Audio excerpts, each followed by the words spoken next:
សួស្តីអ្នកនរគ្នាវិលត្រឡប់មកវិញនៅក្នុងវីដេអូថ្មីដែរនៅក្នុងវីដេអូនេះយើងនឹងរៀនអំពី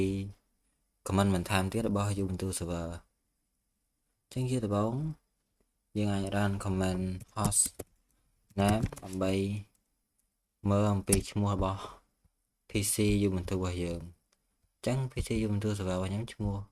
សុបញ្ញា server អញ្ចឹងហើយ comment បន្តមួយទៀតគឺជា comment បង្កើត file គឺយើងប្រើ touch យើងដាក់ឈ្មោះ file ហ្នឹងយើងដាក់ឈ្មោះអីក៏បានដែរហើយយើងដាក់ extension របស់វាមកតទៅវាបង្កើត file ហើយយើងអាច write content ជា text ទៅក្នុង file TXT នឹងបានដែលយើងប្រើប្រាស់ command nano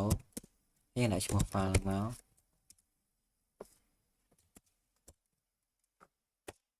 គេធ្វើមកយើងចូលមកដល់ content នៅក្នុង file ហ្នឹងហើយអញ្ចឹងយើងអាច save ក្នុងហ្នឹងក៏បានដែរ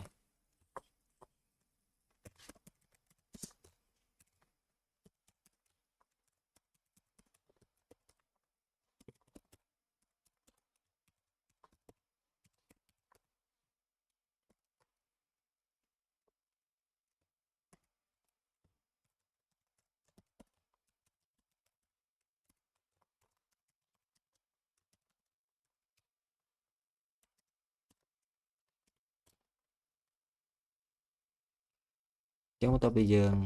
សរសេរដែលយើងចង់បាននៅក្នុង file ហ្នឹងហើយយើងអាច save វាបានតាមរយៈ Control X ដែលយើង exit ហើយយើងចុច Y yes នោះន័យថាយើង save ឲ្យដែលយើង modify ហើយអញ្ចឹងដល់កន្លែងនេះយើងចុច enter ទៅដើម្បីឲ្យយើង write ចូលទៅក្នុង file ហ្នឹងបើយើងសរសេរអីពីក្រោយនឹងទៀតវានឹងខុស file មិនមែនជា file ដែលយើងបង្កើតមកទេអញ្ចឹងយើងគ្រាន់តែចុច enter ទៅអញ្ចឹងយើងចូលទៅឆែកមើលយើងទៅ output មើល content នៅក្នុង file text ហ្នឹងដោយប្រើ cat my text.txt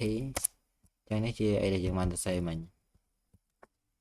ឡូវយើងចូលមកដល់មួយទៀតគឺការបង្កើត folder ហើយនឹង remove folder យើងបង្កើត folder យើងប្រើ command mkdir ហើយយើងដាក់ឈ្មោះ folder របស់យើងខ្ញុំដាក់ folder មួយឈ្មោះថា sv 2.6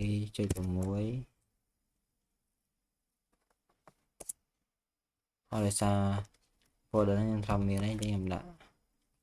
sv 2.6/a យើងទៅលេខវាមើលទៅនេះ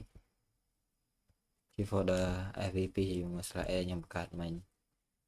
អញ្ចឹងយើងដើម្បីយើង remove folder ហ្នឹងតាមរយៈ command យើងប្រើ rmdir ហើយយើងដាក់ឈ្មោះ folder ហ្នឹងមក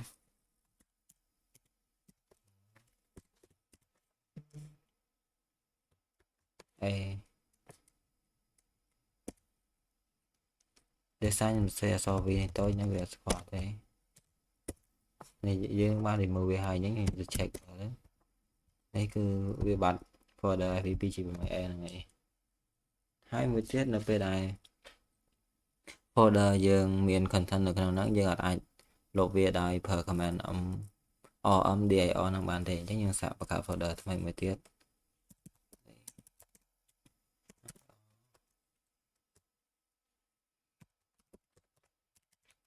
folder យើងមក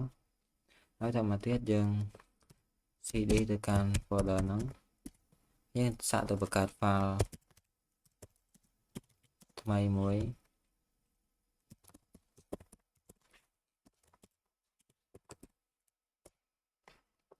យើងលេខវាមើល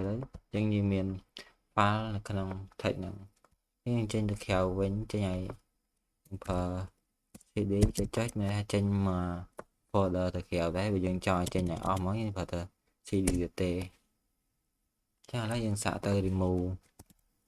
folder ហ្នឹងដោយប្រើ rmdir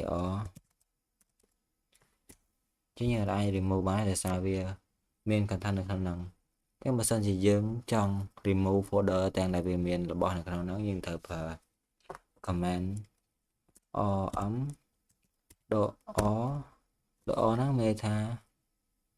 tu vi miền ấy là khả năng cứ vi lục tận ở thời ca su ấy tận ấy nhưng lại vì mình thấy mắt làm ấy khơi thật xa nhưng mà lục vi được gọn lại mua nhiều folder mà chẳng đi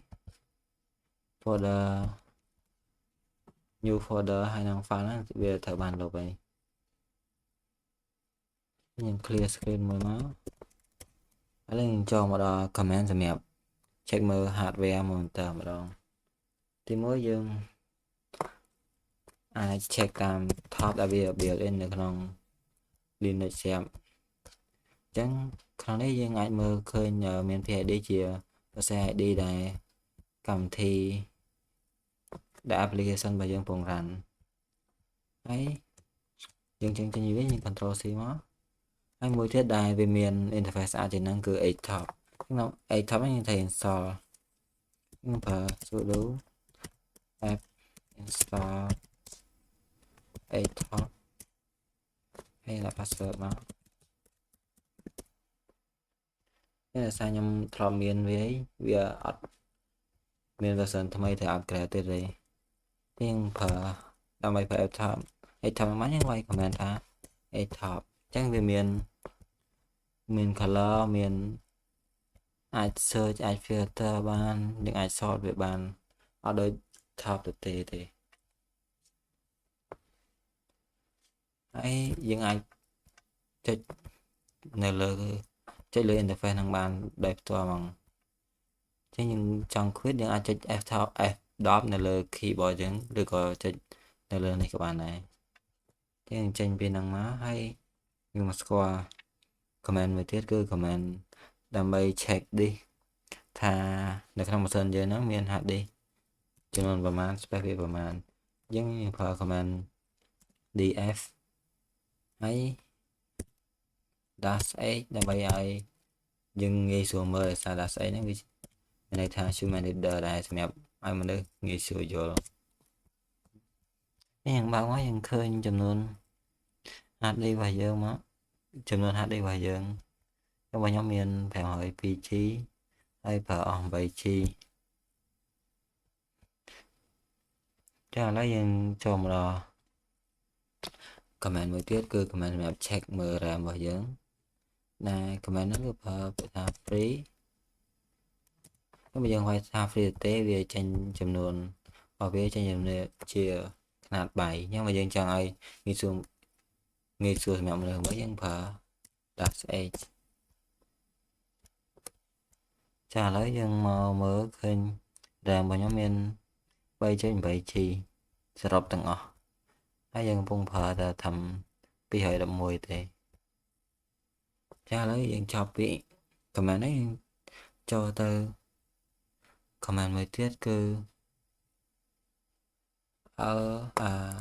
list block ហ្នឹងគឺវាឆែកចំនួន D ដូចគ្នាcòn làខាងលើនេះវាអត់ឆែកទាំងអស់ទេតែបើនេះឲ្យតែមាននៅក្នុងកុំព្យូទ័រហ្នឹងវាចេញមកទាំងអស់អញ្ចឹងនេះមានឲ្យតែវាពាក់ព័ន្ធជាមួយកុំព្យូទ័រអញ្ចឹងវាចេញមកទាំងអស់ហ្មងអញ្ចឹងចូលមកដល់ comment មួយទៀតគឺ comment kill ហ្នឹងគឺជា comment សម្រាប់ kill task ដែលមានន័យថា end task ណាដែលកំពុងតែ run អញ្ចឹង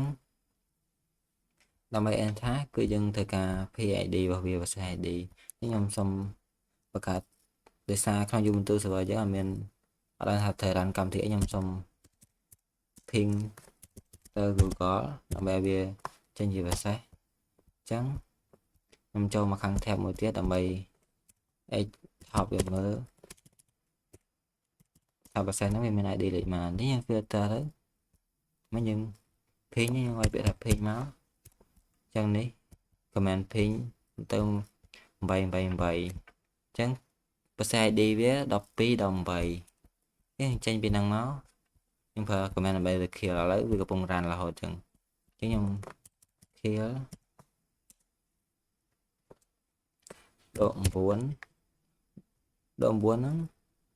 គឺមានន័យថា ធ្វើតែខៀលឥឡូវហ្នឹងមកត្រូវការសួរថាយើងយកព្រមឬក៏អត់ទេយើងដាក់ដក9ហ្នឹងហើយគ្រាន់តែដាក់ PID វាគឺវាខៀលថាហ្នឹងមកអញ្ចឹងយើងចូលមកមើលខាងនេះមកនេះអញ្ចឹងវា stop អា process ពេញទៅ8-4 ដងហ្នឹងហើយចឹងនៅក្នុងវីដេអូហ្នឹងគឺការប្រើប្រាស់ command Linux ថ្មីរបស់យើងគឺមានតែប៉ុណ្្នឹងចឹងសូមអរគុណអ្នកទាំងអស់គ្នាសម្រាប់ការតាមដានទស្សនាវីដេអូនេះរហូតមកដល់ចប់